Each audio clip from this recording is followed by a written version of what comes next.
Dear friends, I suggest to start in order to stick to the schedule. This is the second session.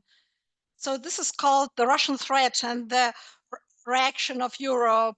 And I will give a floor to Alexander Baunov, who is online. Alexander, can you hear us? Yes, yes, I do. Good morning, good afternoon. Dear all, I'm glad to see you, even those whom I cannot see. You have 20 minutes. You will speak about the threat, not about the reaction. I will speak about the threat, but the day where 28 statements of the peaceful agreement were published, everyone would like to speak about a peace plan, but I will try to give an abstract about kind of theoretical frame uh, of the situation which answers the question about the threats to Europe. There is an opinion that Putin does not need any negotiation, that Putin does not any diplomatic agreement. And this is just in a kind of an excuse to fight the wish to continue the war. And of course, we saw that his team, the team of Putin, uh, so that there is a kind of asymmetric composition of delegations from different sides, where the delegation of the Western world are serious ones and the Russian ones are not serious at all. And like Trump gives a platform for such a big event to end the war, and Russia sends only the people of the second row. Especially the second time in the spring of this year, as Trump just required from Putin or from the Ukrainian government to have a contact with each other.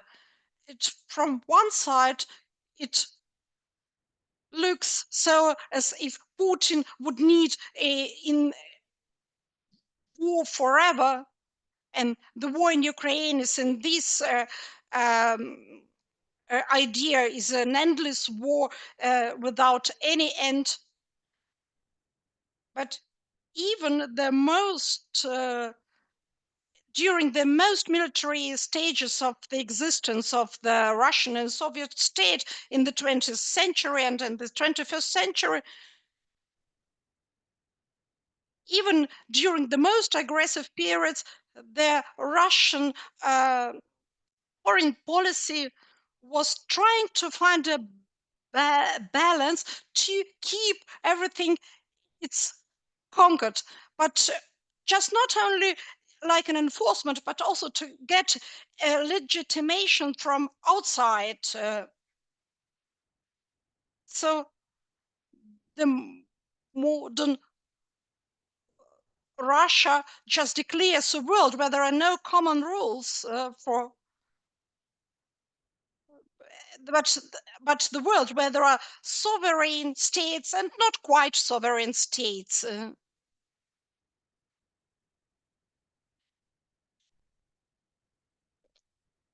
And all the military and war activity of Putin is just oriented to this decision, to this idea where Russia will take so its a sovereign role in this context. And if it was not possible to get such a result, because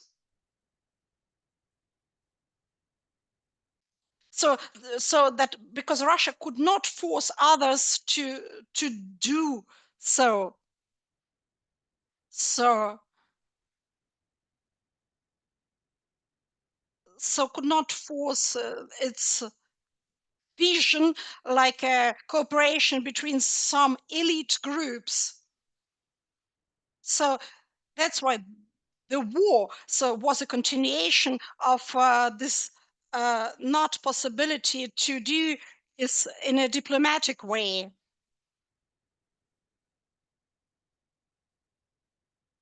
But nevertheless, the necessity of some legitimation of the occupied territories, and this is the Russian approach.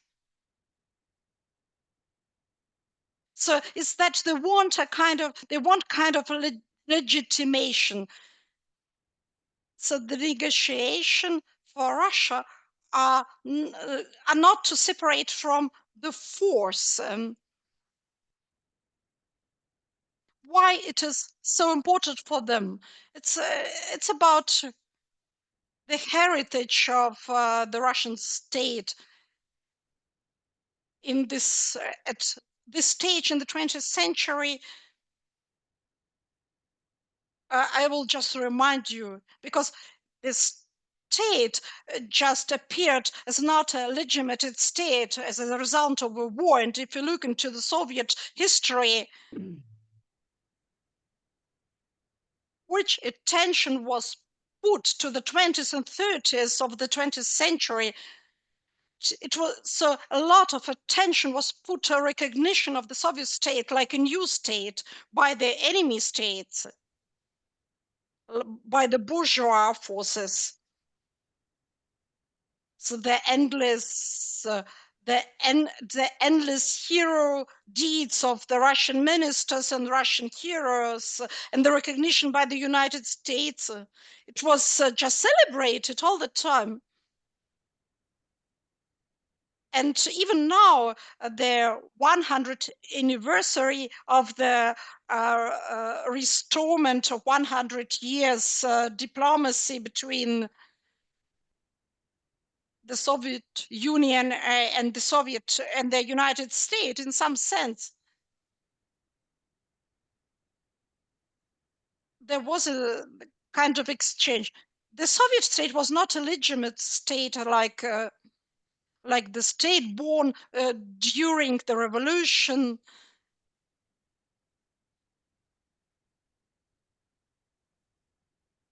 Just very similar to the situation now.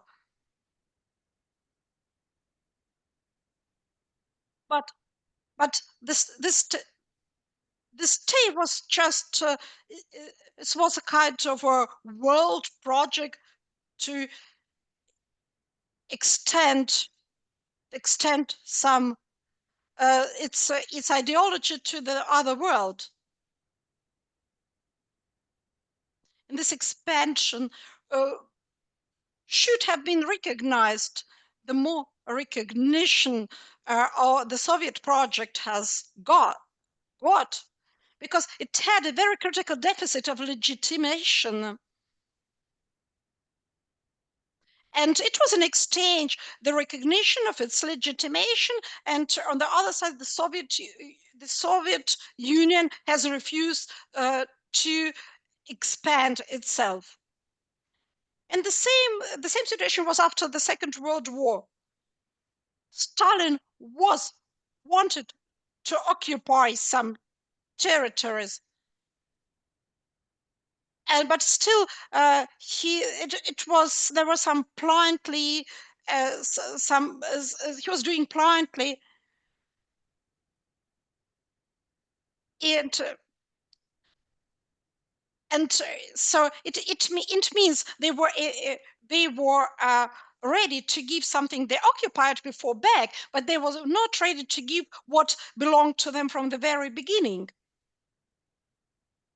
It was about Japan, Caucasus, and so on, and Baghdad. Then in Africa, Cyrenaica, there were some claims about Turkey, and because there was an attempt for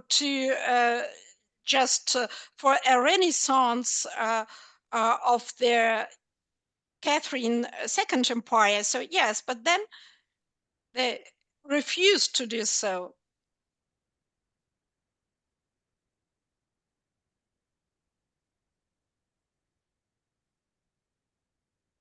So the rights is the rights of the Soviet Union in the liberated part of Europe. So they read it in a different way as the Western allies saw. And Stein was ready to just to give the global claims in Asia, in some Middle East back. Stalin, I mean. In Europe, there was a conflict between the diplomatic forces. There was a too big interpretation of the rights of the liberator.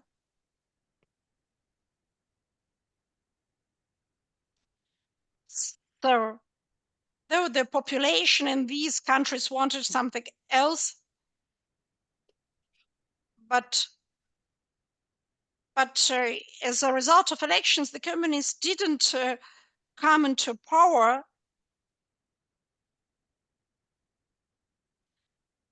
And there was a speech in some provincial English city of some British general. The speech was about the legitimation of the occupied territories, but the Western allies didn't want to comply its requirements fully, and Stalin then thought that he could enforce some of this. It was every time. So if there was a conflict between two different cases after the Second World War, after Helsinki, or as the Soviet Union, the Soviet Russia,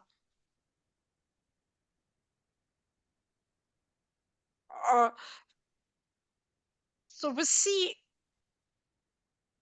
that the state is in Moscow in doubting between and balancing between the possibility to get a mandate, but still restricted by their occupied territories, is just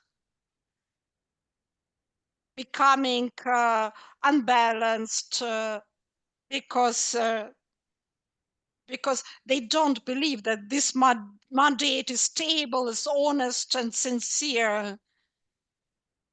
And they don't believe in this stability because the Russian leaders, with its capital in Moscow, with a symbolic center in Moscow, with the Kremlin, they had always a deficit of inner legitimation. It was also about the empire leaders of the last of its end time, and also of the Soviet power and of the Soviet regime. That's why it's so painful for the Russian regime now, the question of the legitimation by the enemy.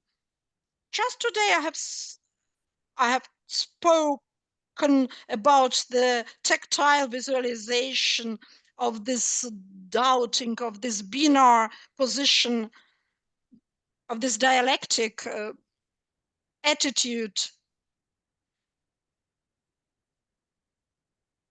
opposition between the force and the legitimation on the other side. And because this plan, consisting on 28 points, where it's foreseen that Russia wins, maybe not in full extent, but as Moscow wants. But on the other side, we see today some military persons, some in a military uniform, who meet a general of all the three groups who are combating in Ukraine, and Putin says again that there is no leaders in Ukraine, but only not legitimate, some not legitimate criminals who just caught, who just caught the power, because the mandate of Zelensky is not valid anymore, but his mandate is neither. On one side, we see the diplomatic success, and on the other side, so those to whom this diplomatic success is addressed, and it's still the same. They would recognize Russia as it was done in the 20s and 30s of the 20th century. They agreed to do so as it was after the Second World War, as the Soviet Union just had exceeded its powers, but still it was partly the fruit. It was still partly recognized by the Western states, and in this sense of this legitimation was really fragile. So, and the Soviet state had always provoked some military interventions. So and after the meeting in Helsinki, and after Afghanistan, and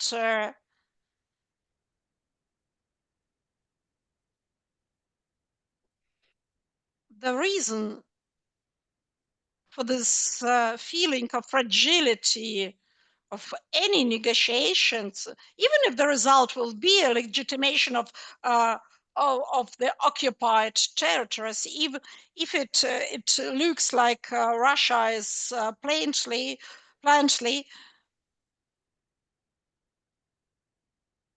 but there is a kind of mistrust to this diplomatic way of legitimation, is because of the internal legitimation, as it for every authoritarian regime. We cannot check what would have been with Putin if there would be a real competition in Russia.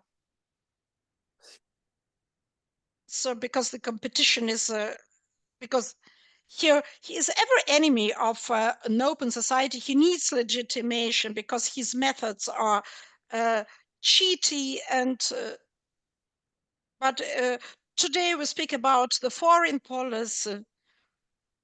So all the dictators are like drug addicts. They need the outer recognition. They need international conferences.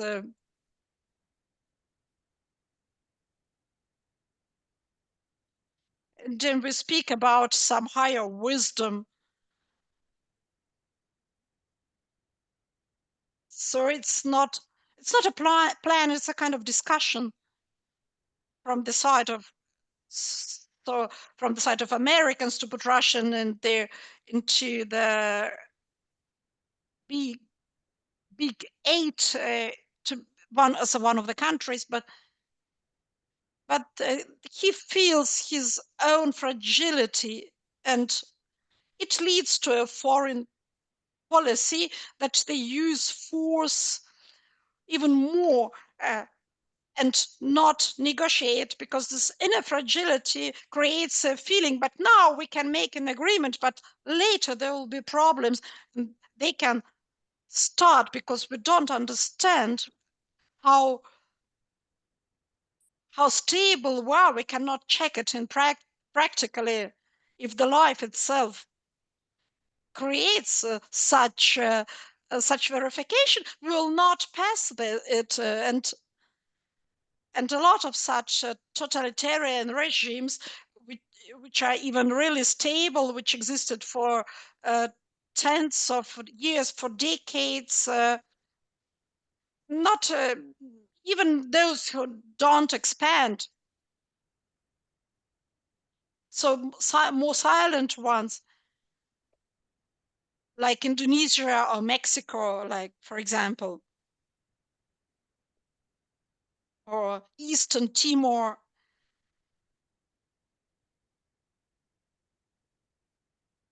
So all these regimes were the result of some military victories. But if they think in Russia, if the regime drops, everything will drop. What we got as a result of this for outer legitimation, all the influence, all the borders. So the most reliable way is the force for them. That's why this disbalancing to force. So just 1 minute left now. Then we can put questions. Because if we see that on the one hand, the Putin's Russia is not far away from the Stalin type or Brezhnev type if we talk about the Helsinki Agreement attitude between the force, and yet the desire to get a mandate for its political regime or for its political power and eternal power from the hands of the Western governments, and mostly and predominantly from Washington, because you can't become a player in the international concert without the approval of Washington. Beijing and Tehran are not enough. You don't rely upon the global majority unless you are certified by the collective West. And this mandate is something that power strives for very much. And at the same time, there is much distrust to this mandate and to its own mandate within the country. And then there's something that pushes them towards the admission of the legitimacy of the force of the. So every time there will be a temptation to get stronger with relying upon the sheer force. This mandate. Every time such temptation which emerge, this mandate, which is perceived as fragile, as not insufficiently solid, will be thrown away, will be disposed of by the authorities. Once again, I'm remembering the stage of the Soviet regime, the post-Helsinki stage, the page of the military intervention in Czechoslovakia was turned. The Soviet Union kissed the Apollo and the cigarette pack. Then they started releasing dissidents, not only Jews, but the Russian intellectuals to attend international conference, etc. And this is something then sustained for 5 years. Then at non-European theater, Afghanistan occurred, and then at the European theater, the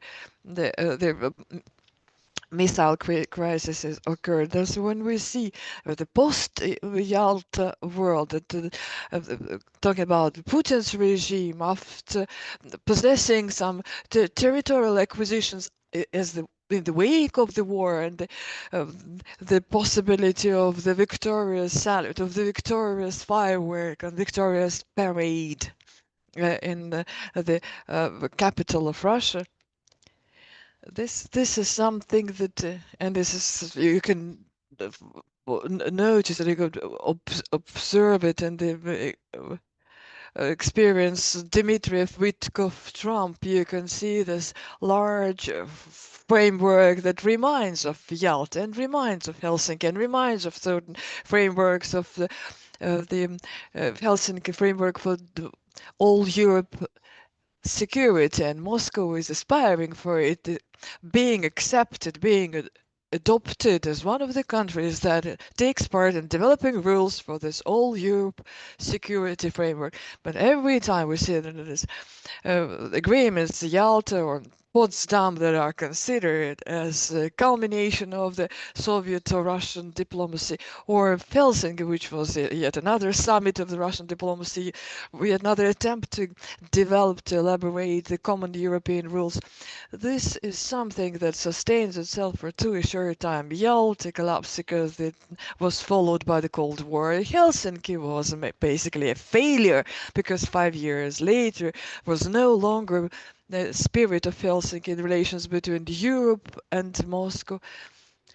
And the failure occurred because the wing in the that Russian plane that doesn't look so much civil but rather military, which is only in charge of the enforced techniques of maintaining and preserving power, and only forceful methods of keeping power. This is stronger as an appeal, and this wing is stronger than the diplomatic and the legal word, much as Putin would want to present himself as a legal person, as a lawyer in power. It's a, uh, it's you, you remember that, and there are always guards in the supermarkets. And whenever Putin takes this camouflage off, he looks very much like someone who guards a supermarket.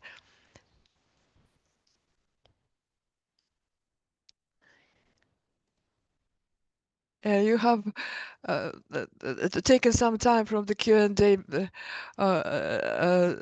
dear Alexander Baunov, but nevertheless we will have a Q&A, especially that we are having this conference and streamed on YouTube, so if we have questions on the YouTube, I will read them. Besides, from what I heard from translation, I can say that this session is held together with the German Sacharow Society, the Sacharow Gesellschaft. And I propose you to raise your hands if you are ready to ask your question, or maybe to engage a debate with Alexander Baunov. Our actually connection worked well, and it's very fortunate. So, dear friends, please show your readiness or willingness to speak. Raise your hands, and we will get someone to approach you with microphones. Um, Act bolder, because we won't have time to wait. If you don't, if the public is still too shy, I will permit myself to ask question. Alexander Morozov is here. Alexander, you have a question. Well, please go ahead.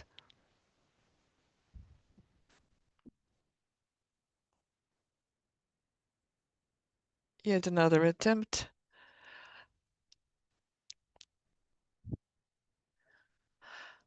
Many thanks. Many heartfelt thanks, Alexander, for a very strong presentation and very clear-cut conclusions as to how the legitimacy is under threat in such a type of the political regime. My question would be of the following nature. What do you think? Is there any outlook within the coming 2 to 3 years for the Kremlin to obtain some sort of a process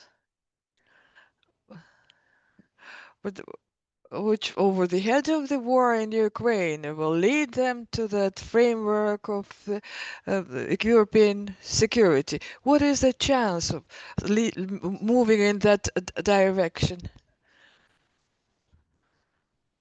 I can't say anything. I can't talk in percentage points, but I can say that a lot depends on the actions by the government in the European capitals. What we see in Ukraine and what we're observing from Ukraine. And if we were to base ourselves on the proposals that were published yesterday, this Finnish scenario of ending the war, I would rather call it indeed a Finnish scenario of putting end to the war. When no one seems to take the responsibility, to exempt the aggressor from responsibility, and yet there would be a war which Europe would manage to push away from itself, push away far enough to avoid being involved in it, and pushing away not in such rough and rude manner in which Trump is trying to do it right now, maybe in his attempt to please his electorate. So putting the burden of this war, shifting the burden of this war to the shoulders of Europe and NATO. But the war, nevertheless, wouldn't have become the all European war. And so when we talk about two systems of security that emerged in the wake of the World War, and as a result of some tensions in the 70s and uh, the time of detente, there was a palpable confrontations of two blocks, whilst here we talk about the localized war. There are allies, of course, on both sides, those who are supporters, those who are allies, but it has never got to the point of the full-fledged aid to Ukraine. And never, under certain circumstances, Europeans and Americans could go for some sacrifices at expense of Ukraine in order to avoid the risk of the direct strike, in order to leave the ranks of potential victims of the conflict. And we remember that the year 68 shocked Europe, yet left in the end Czechoslovakia eyes to eyes alone with the invader, with the communist bloc. That conflict could not internationalize itself at that time, but there was no attempt to internationalize it. Indeed. So I see here the lack of desire to enter in the direct confrontation with Russia, for quite understandable reasons. So maybe the bypassing Ukraine, some agreements are possible, are feasible. And then some sort of persuasion of the Ukraine side will occur in the attempt to kind of make them accept it with certain corrections. And if will succeed, this will be a new architecture which will not be strong and resilient for a few reasons. The first one being the fact that we see that a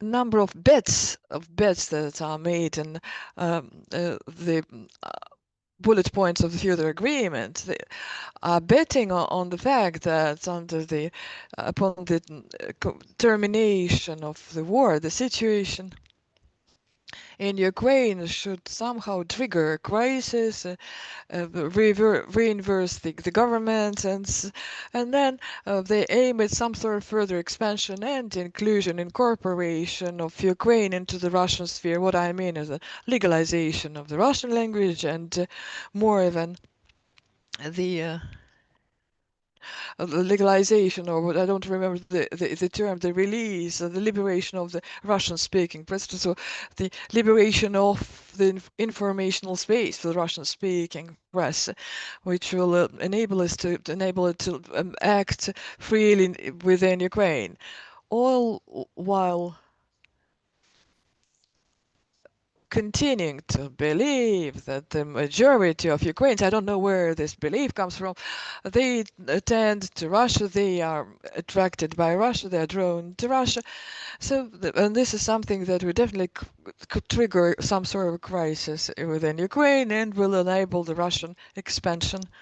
We see that the agreement lays down precisely this foundation for the further Russian expansion. And this is why Ukraine has been responding in such a painful manner. This is why it was so much pained by those proposals. the peace agreement, which could be discussable where if it was not happening under the bombs, under the missiles. I imagine a Russian, conventional Russian patriot, which who it will be difficult to explain to why the war ended without like liberation in his mind of Odessa or something else. And this the idea would be then pushing the entire Ukraine into the Russian sphere of influence, and then the media space, the press, the language will be the main tools of this drawing into the Russian space. So the liberation of the political space for Russia, and we can imagine ourselves for some sort of political crisis in Russia, or in Ukraine, excuse me, where Russia will be taking an active part, sending proxies and using all the leverage possible. And how the collective West will be reacting to that, that would have provided the guarantees, and then what will emerge will be some sort of a security framework, but something which will have less to do with this, little to do with the security from the very beginning, simply because this quest matches the Russian appetite.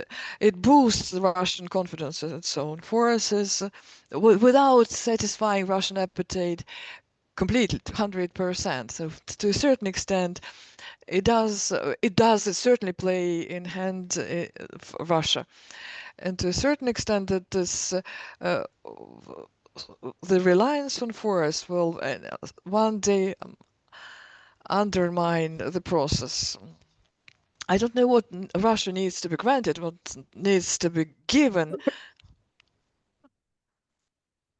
for Russia to give up its expansionist program.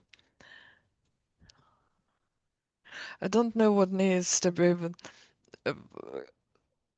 given up to Russia in order to satisfy Russian appetite. Remember the Crimea, the annexion of Crimea, the annexation of Crimea has been exactly that. Some sort of a turned page in the wake of the end of the Cold War, and this didn't work. So I don't see why forgiving Russia at this stage, forgiving Russia, Mariupol and the rest, will bear any fruit. Let's get back to the Blitz questions. And Nikolai Plotnikov, please.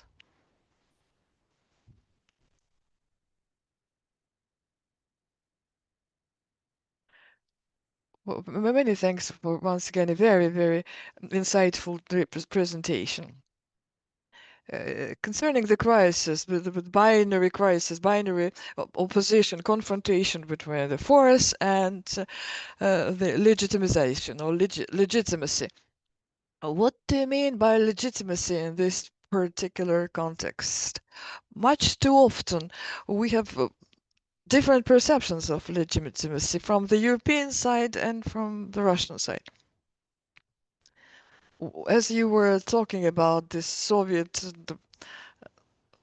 examples of conflicts with legitimacy, I remembered yet another case. It was a discussion about the agreement on borders with Estonia. I think it was back in 2007, when the Estonian parliament has formally ratified a legal document recognizing the border agreement. Yet, as a political vote, it says noted down that we recognize these borders, while admitting that they're different from those that existed back in 1939. And based on this political reference, Putin has refused to sign the document, the agreement. because the legitimacy was respected on paper, in words, from the legal point of view, but not in the spirit of its perception. Although from the point of view of legitimacy, from the legal point of view, the agreement was okay. And yeah, it was accompanied by this political démarche of the parliament. So my question is about the confrontation between the two legitimacies. Partially, this conflict between two legitimacies manifests itself in the confrontation between what Russia refers to international law, so the multipolar order is no longer one store, it's multi-store construct. There is an upper store, and then there's some groups dependent on them. And then a law and the rules. This is exactly the confrontation between types of legitimacy, because West is speaking about the international order and international rules, whilst Russia tries to avoid following these rules, while covering it up with international law. There's using and capitalizing on international law as some mechanism of acquiring what has not been acquired by legitimate means, like moving the fence without letting the neighbor know, while recognizing that the fence has been pushed further into the neighbor's territory. And Moscow understands that every time they face internal problems, this fence could be pushed back again, or indeed broken, destroyed, removed altogether. And Russia, in the form and in the way it has built itself up as a large continental nation, remember that the type of kingdoms that existed in Thailand, in Burma, and even in China, when there's the different expanding circles of subjects, and one's subordinate to another. Russia is such a country where the fence is always pushed in one direction or another, and no one knows exactly where the fence is being drawn, where the watershed is being drawn. Whereas Belarus for Kiev, or there is Budapest for Russia, and therefore this fence, even if it is incorporated onto some land register, Moscow still doesn't believe that it won't be removed, it won't be broken if something breaks up on the other side. So there is a conflict between the law, international law, and the order or the rules, and the rules of the game of the Western side is not to move the border, not to move the fence at all. And what is perceived as international law by Russia is the right or entitlement to move the fence and legitimize it in some ways after having put it on the land register unilaterally. Many thanks, Alexander. With that, I will allow myself to pass the floor on to the next speaker, who's and I'll switch on to the language. Speaker is Roland Freudenstein, co-founder of the Brussels Freedom Hub. And Roland will tell us about how Europe shall respond to everything that Alexander said before.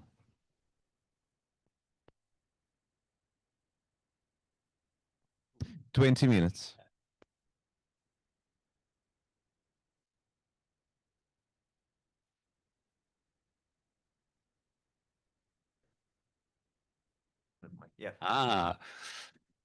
Мой русский язык ограничивается шутками об армянском радио. Radio. В принципе, говорю по-русски. No. You're supposed to laugh here.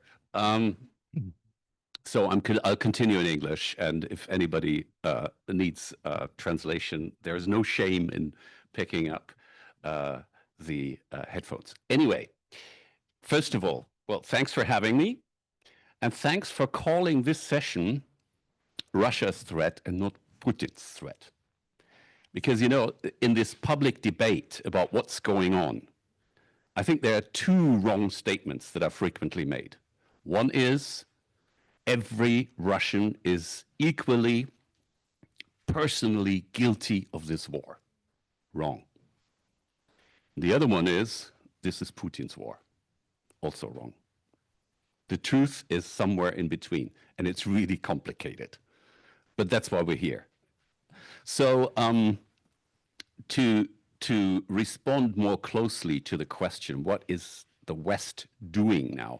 What is Europe doing?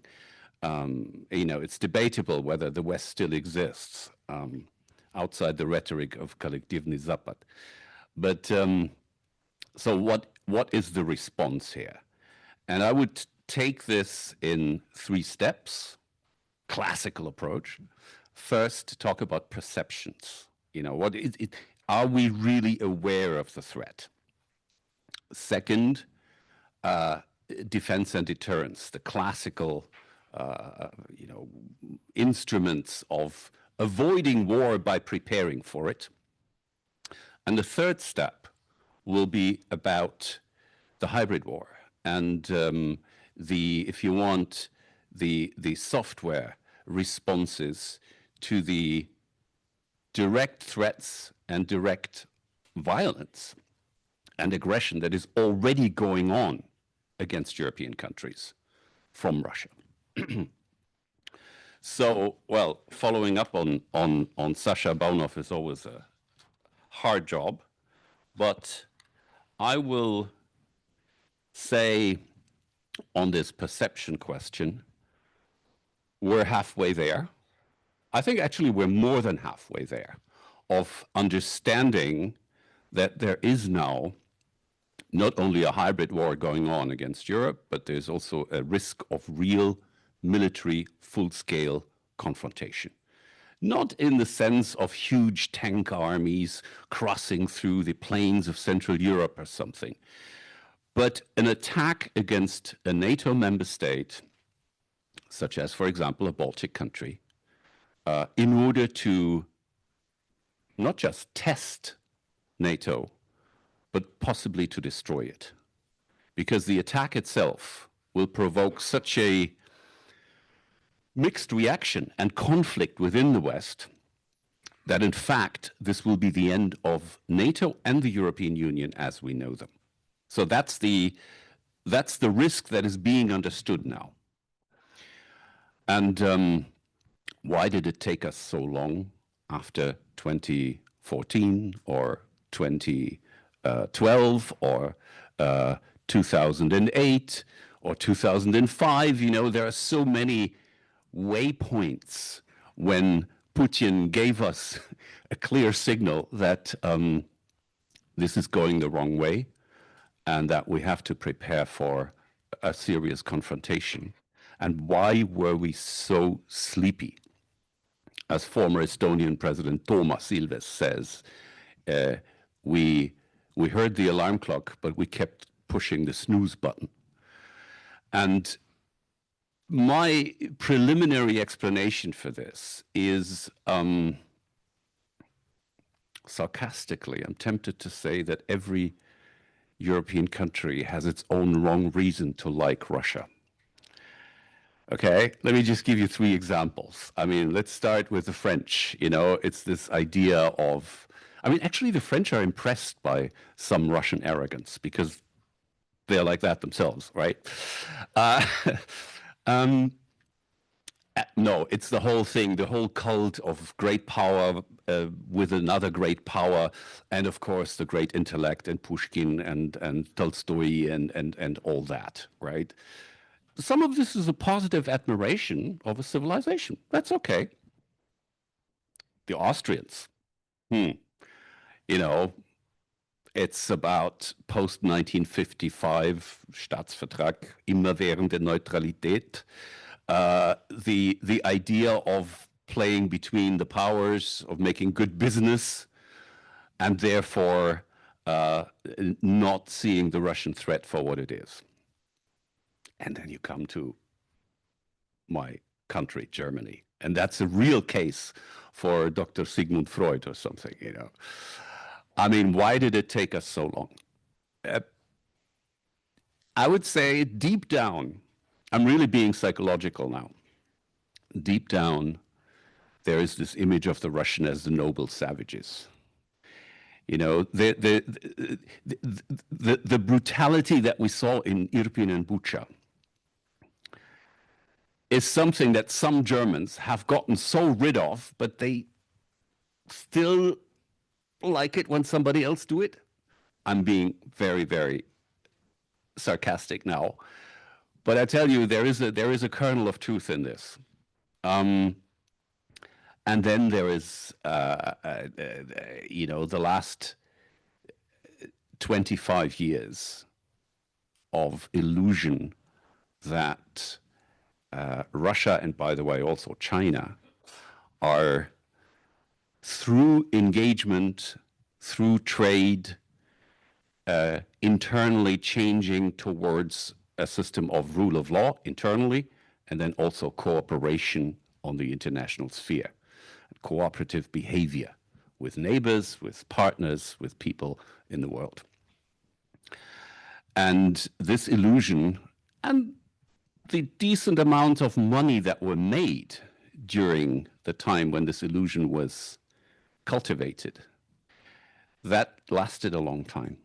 And then there is the factor of fear.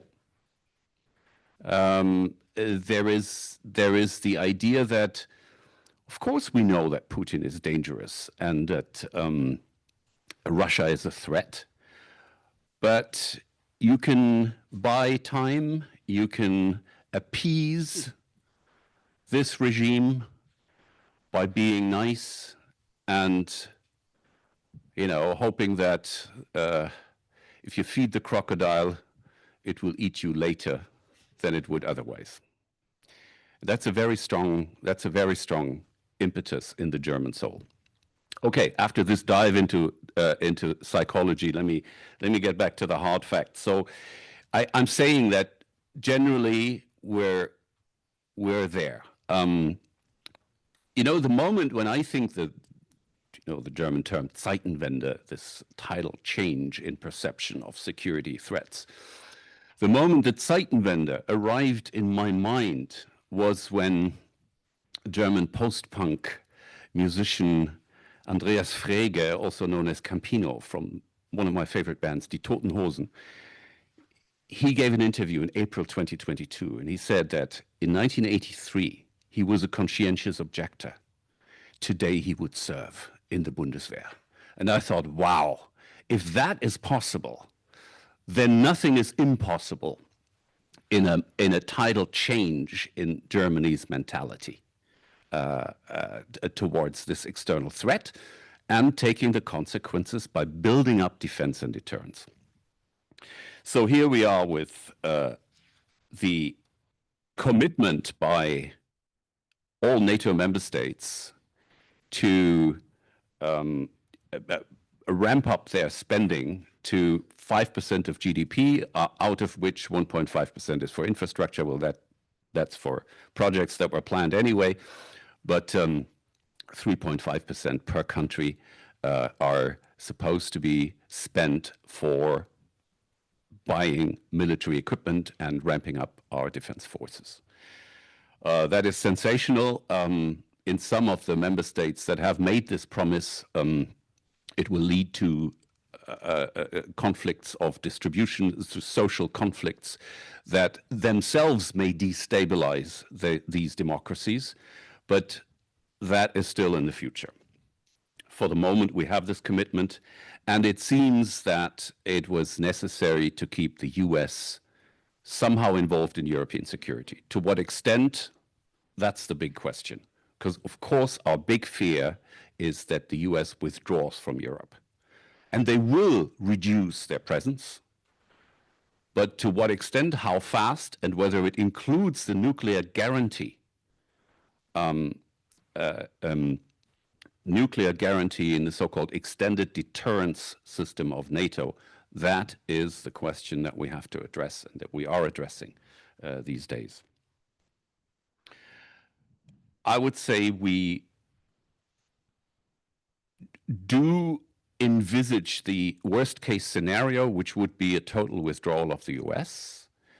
And then the Europeans and the Canadians within NATO would have to somehow fabricate a structure in which they try to perform the most important tasks of NATO in defense and deterrence themselves. But we know that strategic autonomy, in other words, Europe being capable of defending itself against, for example, a Russian attack, will not be given for at least the next 5 to 10 years. And so in the meantime, we need as much as we can get of the US presence in Europe and US involvement in European security. And in which structure we bring this forward as Europeans and Canadians, that remains to be worked out in the next couple of years. Is my partner in the Brussels Freedom Hub, Gerlinde Niehues, former NATO official, has published about this, and I would summarize her idea into saying there will be a quintet, maybe sextet, but probably a quintet of nations, the militarily strongest and economically strongest member states of the European Union, plus, of course, the UK, that need to get together, maybe even form their own organizational structure, would be called maybe the Western Defense Union or something like that, and try to pool their resources and plan defense and deterrence. Well, I don't want to bore you with further details, but just say that we have to increase our capacities. The spending decision has been taken, and we have to increase our capacities in terms of combat troops, especially air defense, intelligence and reconnaissance, transport, innovation, and of course we have to address the question of nuclear deterrence. Again, this is not for tomorrow. For the time being, we rely on the US nuclear guarantee, but there might be a day when Europeans will have to somehow address this question of nuclear deterrence themselves. And to shorten the story here, I cannot imagine any other solution or temporary solution or response than Britain and France with their modernized current nuclear forces somehow giving a guarantee for Europe's other democracies. That's the only realistic option for the future. Any kind of European collective nuclear deterrence is hard to imagine. And everybody going for their own nukes, including, for example, Germany, is very difficult to imagine under many aspects, but one of them is that this would be completely the end of the nuclear non-proliferation regime. Then you would get a nuclear race in other regions of the world as well. So let me come to the third point here, the resilience question. How do we cope with a hybrid war? And in one word or in one term, my answer is civil society is the key word here. When we come to Russia's hybrid war currently fought in EU member states, we've just had a couple of days ago the discovery of a blown up railway line in Poland, which was, in Germany, the shock waves arrive a little bit with some delay, but in Poland, this was a big thing again. And the idea that we're not at war yet with Russia, but we're certainly not at peace anymore, is spreading in the entire European Union. So on that one, if we come to kinetic action as part of the hybrid war, of course, we're talking about governments, we're talking about intelligence services, we're talking about police, we're talking about the instruments of states. But when it comes to disinfo, support for radical political parties, and other soft measures, so to speak, there civil society is the key.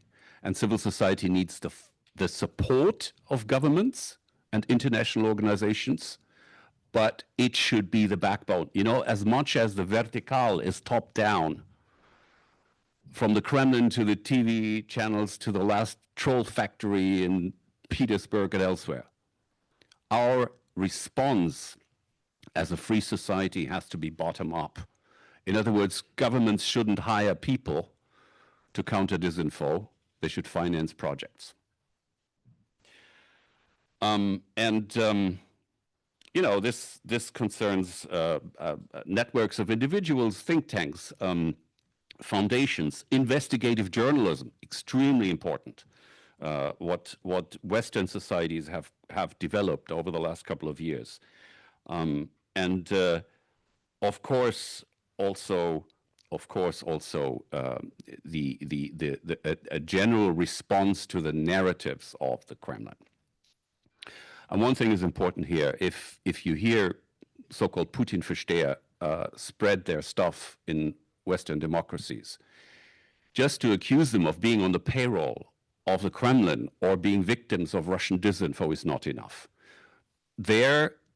This is up to political parties, to political organizations, again, to journalists, to media people, to respond in a political manner. I mean, I'm not going to convince Sarah Wagenknecht that she's wrong and I'm right. But there are bystanders, there are viewers, there are people who, there's an audience there.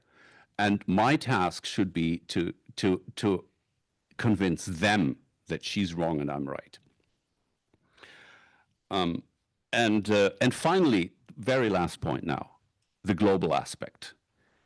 You know, it's funny that the European Union is just now in the process of creating a so-called democracy shield. It already has a counter-disinfo unit, strategic communications, or actually information integrity, it is called now, in Brussels. And the democracy shield is now another measure to increase democratic resilience and counter disinfo, fake news, and so on in social media. That's fair enough. That's a healthy development.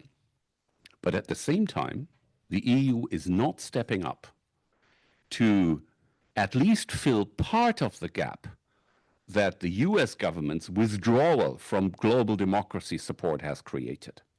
So USAID was killed, as you know. National Endowment for Democracy is on life support. The Global Engagement Center has been completely killed. And in such a situation, for the EU to say that, yes, we have to protect our democracy, but, you know, globally speaking, well, it's the law of the jungle now, folks. You know, we probably got to talk to some dictators, even if we don't like it, but that completely doesn't make sense to me. I don't think I have to convince you. But what makes sense is that actually democratic resilience at home and supporting Democrats abroad, and that of course includes Russian Democrats, are two sides of the same coin. You know, you cannot defend yourself if you don't challenge the autocrats in other parts of the world. And I want to conclude with this notion that the 1930s have been mentioned by Sasha and also in the previous session.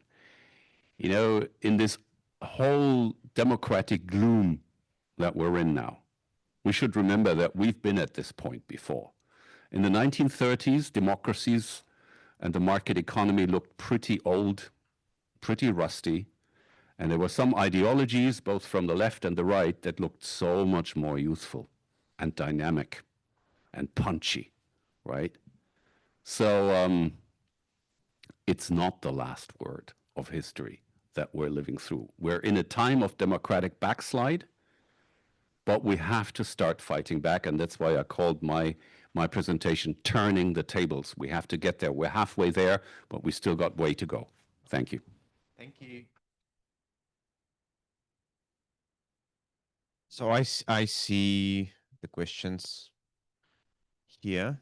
The first one, yeah.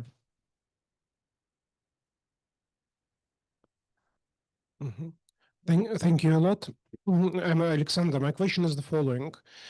When you talk about commitments and readiness, do you mean mostly politicians, so like you want to say policymakers, or do you mean also everyday people? Because of course this war defines people of life of people in this room for 4 years completely. People outside of this room, for many of them, even idea of mandatory military service is completely shocking. And that's obvious difference. So what even committed and ready policy makers and politicians can do when the majority of the society don't even want to think about such kind of things? Thank you. Yeah, great question. I don't think we can fully go back to the days of the Cold War before 1968, because those were these 15 years between, let's say, 1955 and 1970, and I'm talking about West Germany mainly. Those were the days when West Germany was mentally prepared to defend itself. Later on, it already became more difficult, but still, you know, the Bundeswehr never had it so good as under social democratic governments in the 1970s. Interesting fact. But I don't think we're going back there. We're coming to a time when we'll have more of a volunteer army in Germany and in most West European countries. We'll have a reintroduction of the draft. We had it in the Baltic countries. We are de facto having it in Scandinavia, although it's a very short service, but there is now a military service now. We're not getting there very quickly here in continental Western Europe, but I don't think we have to in order to be able to get the troops for the military build-up that I talked about before. I think we can work with an all-volunteer force. And, you know, there's a lot of experts that would agree with me. So in other words, yes, you have a fantastic rise recently of the number of conscientious objectors, even though they are not even drafted. But you have people publicly declaring, I'm not going to fight. We can deal with that. We can work even without those people and build up a credible deterrence. I think really troop numbers in terms of the Cold War times when the Bundeswehr had 500,000 soldiers, we don't need to get back there. We can work with what we are probably going to have in the next couple of years. Next question, please. Okay, and then Yi. I'm very sorry. Thank you, Roland, for your wonderful speech. If I may, I'll ask the question in Russian, okay? Anastasia Shevchenko. Why does the West react to the Russian aggression? And what Putin is doing is... So it's also popular among the Russian propagandists. Например, запретом ТВ или запретом экспортования тазов. Sorry, I could not hear the question. Смакуют и кайфуют от таких Why is the answer such unpopular? непопулярными у российского режима действиями, actions. такими как Sorry, вооруженные I cannot hear. или I cannot персональными hear the question. санкциями. Sorry. Это моя личная боль до сих пор. Судьи, которые судят военнопленных, нет под санкциями персональными уже. Why are there no personal пришло, а sanctions? люди From what I could hear in the second Это первый question, вопрос.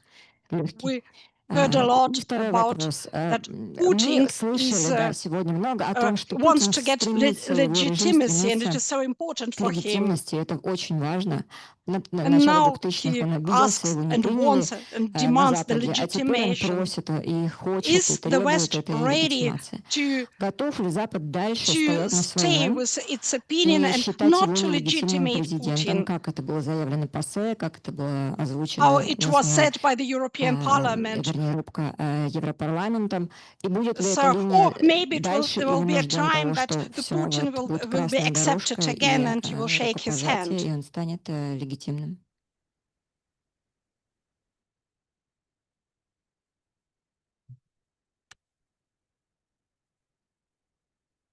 Okay, I'm sorry, I only got the second question in the translation. But I mean, about Putin and legitimacy.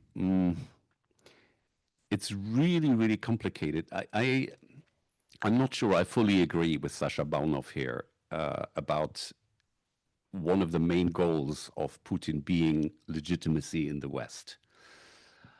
I'm not so sure about this. I think he's quite happy with being feared and people doing what he wants them to do because they're afraid of something worse. But that's not legitimacy. And actually, fortunately, at least for the moment, I do not think that Putin has legitimacy, at least in Europe. And therefore, we're trying to prepare for a military conflict in order not to have to wage it. But Putin getting back to some kind of partnership with European countries, yes, that is a dream of some, but it's not the dominating idea in most societies of the European Union, especially, of course, Eastern flank, as you know. But, so I don't see this idea effortlessly coming back to Western democracies, that Putin is Putin, boys will be boys, and we have to somehow do transactional deals with them. Right now, we're not there. I don't see us getting back to that point very quickly. Sorry, and the first question, I don't know, could you? I'll try to repeat it very shortly. Anastasia thinks that many sanctions Europeans make right now is something very pleasant for Putin and his propaganda. When you forbid some types of visas, or you forbid to sell, I don't know how, sanitary, different sanitary things to Russians. So it's very, very useful even for him sometimes. Why don't you make sanctions for judges who are working with, who are making these judgments on Ukrainian militaries and civils who are inside of Russia, for example, for these 3 years of war? Yeah, that's an old debate, especially inside the Russian diaspora. My answer would be the purpose of Western sanctions against Russia at the moment is to reduce the Russian government's ability to continue its aggression in Ukraine. That's the primary purpose. There may be collateral damage in terms of inflation that hits everybody, even the ordinary Russians that are anti-war. But that's a fact of life, I would say. I don't think that just putting more judges on the sanctions list will change anything in Russia's ability and willingness to carry on its aggression. So I'm not convinced And when it comes to the visa, I know it's painful, but it was the latest decision for the abolition of multiple entry visas came as a direct reaction to the exponential increase in hybrid warfare, including drone flights, including sabotage and so on, inside the European Union. And if you have to apply for a visa every time, it means just that there are more occasions for so-called vetting, for checking people's backgrounds and trying to look at what we have in terms of intelligence, whether someone is an agent or not. You know, sorry, but deal with it. Is my response to this, and you know, yes, we're losing the hearts and minds of the ordinary Russians.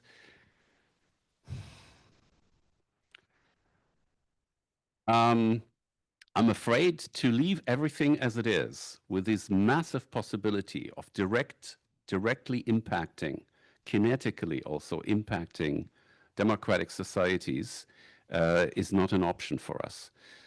So I have a certain understanding for the Baltic countries and the Eastern flank countries that pushed for this change with the visa policy. I'm sorry, I can't give you a different answer on this question. Yeah. No. Yeah. Yeah. Thank you, Alexander, my name. You mentioned the importance of civil society in context of hybrid war. But I would say I see a gap between the civil society and the hybrid war. I try to explain what I mean. On one side, we have well-paid, well-experienced Russian propaganda machine. On the other side, we see unpaid activist work.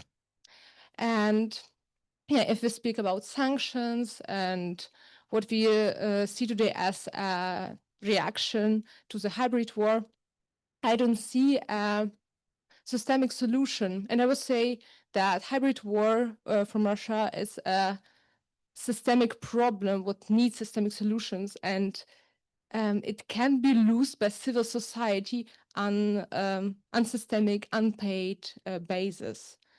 Yeah, maybe you have some comments to that. Yeah, I think totally valid point. And I'm totally convinced that the European Union member states and the EU itself as an institution are not stepping up to the plate. They are not doing what should be done in supporting civil society. And that, of course, includes guys like you. That includes democratic Russians in exile. And there should be more financing. I'm you know, writing about this and talking about this all the time in Brussels.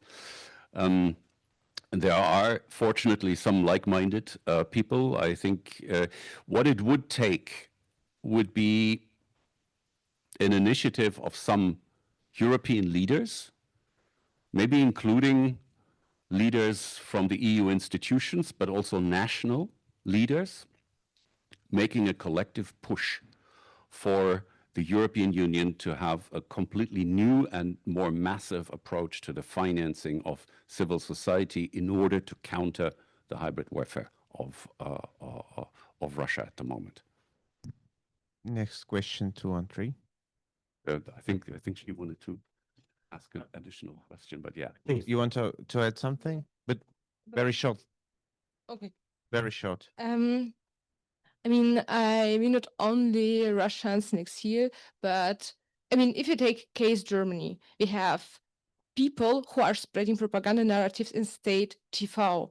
So, I mean, it's not only about financing us or financing some activists. It's about just having guidelines what need to be filled, like, and not like Sarah Wagenknecht talking 40 minutes about how great is Russia and how great is Putin.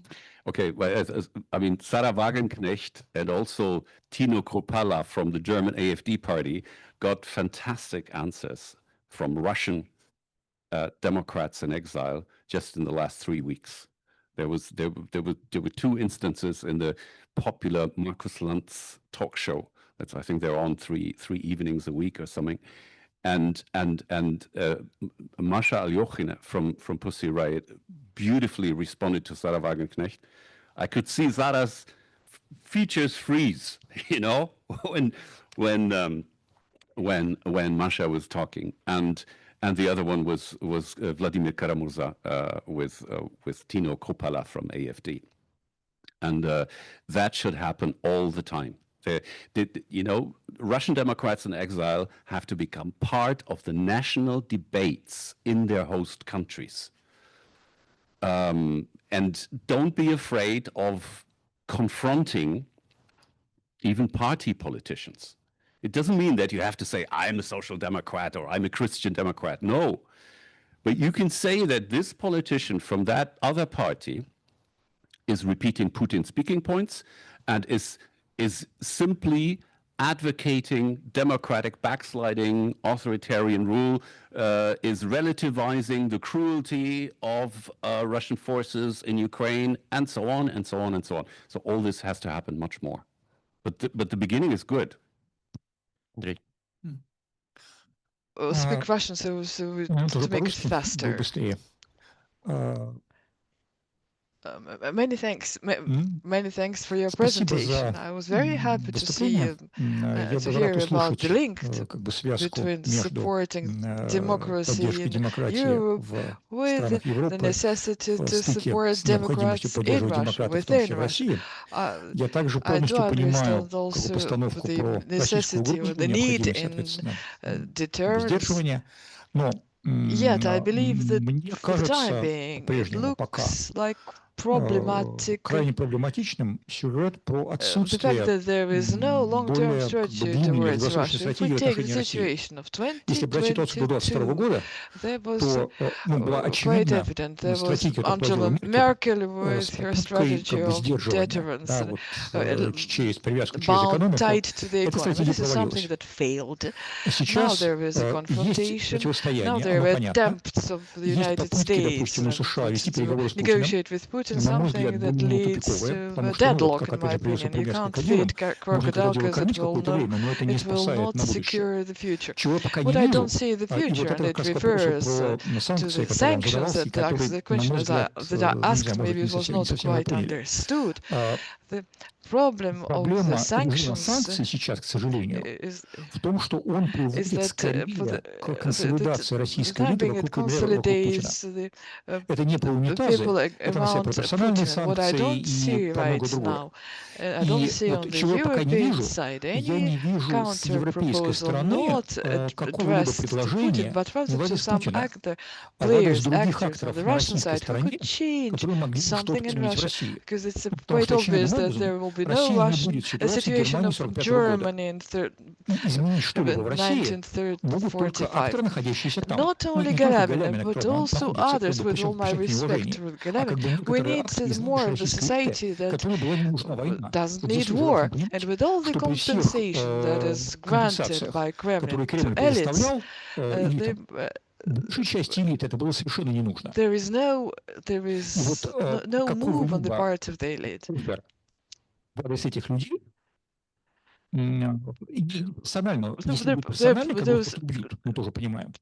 Attempts to negotiate with Putin, but there is nothing that would be addressed to those parties and those players in the Russian society who could change something from the inside.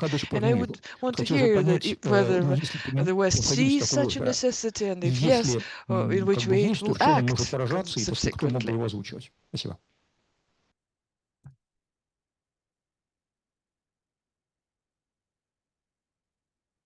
Yeah, I mean, this question is being discussed. Should there be some kind of offer to the people around Putin? For example, impunity for severe war crimes, for example, continuation of their enrichment or corruption, and so on and so on. I'm afraid that it doesn't hit the point. I mean, it's honestly up to the Russians to deal with the regime that has grown in Russia. There will not be an outside intervention, even in the terms of offering impunity to people who are responsible for war crimes. I cannot see that. There will certainly be the prospect of cooperation with a democratic Russia. Yes, absolutely. There will also be, a step-by-step lowering of sanctions if and when Russia builds up a reasonable relationship with its neighbors. I mean, all this is definitely on the cards. But to today say that, well, Mishustin, you're going to be our favorite successor to Putin if you, do this or don't do that, this is not going to happen. So I'm afraid it's up to the Russian people to deal with this big calamity that the Kremlin has become for the whole world. And what we can do is try to prevent worse things from happening, try to deter from a war, si vis pacem parabellum. That is, if we manage this, we're already good. But we have, I think, unfortunately, in previous decades, overestimated our direct ability to change anything in Russia.